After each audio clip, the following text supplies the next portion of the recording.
Rekan-rekan IATKA, pernahkah mendengar tentang User Preferred Route atau UPR?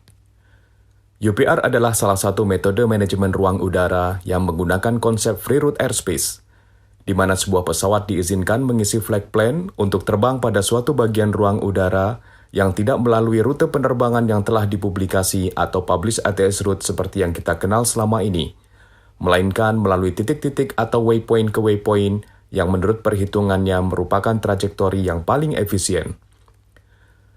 Rute yang efisien belum tentu rute yang paling pendek, karena pertimbangan utama adalah kondisi cuaca yang akan dilewati, seperti arah dan kecepatan angin, suhu udara, dan tipe pesawat itu sendiri. Ingat, free route bukanlah free flight. Dalam konsep free route, pesawat bukannya bebas terbang semaunya, namun lebih pada fleksibilitas pemilihan jalur sesuai kemauan pengguna ruang udara atau User Preferred Route. UPR kadang diistilahkan juga dengan Flexible Flight Planning. Pada tahap awal, biasanya diimplementasikan pada upper airspace, hingga ke depannya akan melingkupi seluruh segmen penerbangan. Free Route Airspace merupakan salah satu modul pada Aviation System Block Upgrade atau ASBU, yaitu suatu sistem perencanaan navigasi penerbangan global yang diinisiasi oleh ICAO. Modul FRTO dimulai dari Blok 0 dengan pembebasan ruang udara melalui Flexible Use of Airspace atau FUA, hingga implementasi Free Route Airspace itu sendiri. Tahapan implementasi konsep Free Route pada modul FRTO dimulai dari direct route di mana trajektori yang dibentuk harus melalui waypoint yang sudah ada, hingga konsep Free Route Airspace di mana trajektori yang dibentuk bisa melalui pop-up point atau poin baru dari koordinat yang sebelumnya tidak ada. Hal lain yang perlu dipertimbangkan dalam menentukan trajektori UPR tersebut adalah menghindari prohibited, restricted, danger, dan reserve airspace yang digunakan oleh militer atau training.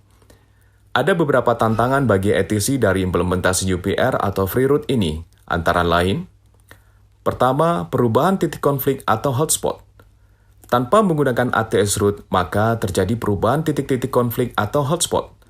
ATC tidak lagi bisa mengandalkan hafalan dari titik-titik potongan ATS route atau crossing point, namun harus menganalisis masing-masing trajektori pesawat yang menggunakan UPR.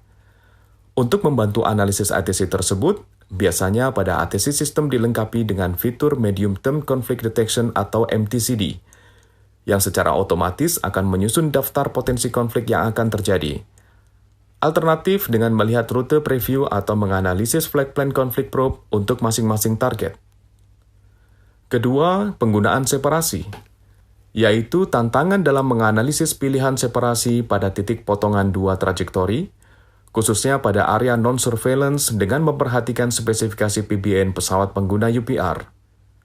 Ketiga, deviasi pada near boundary operation.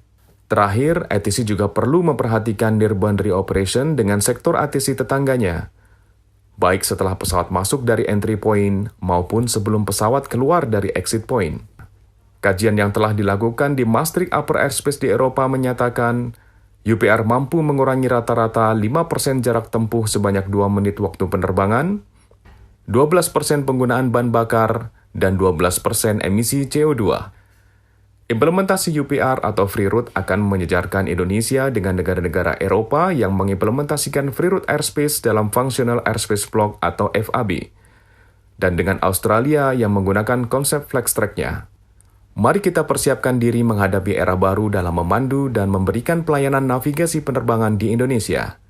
Bravo IATKA, let's do it!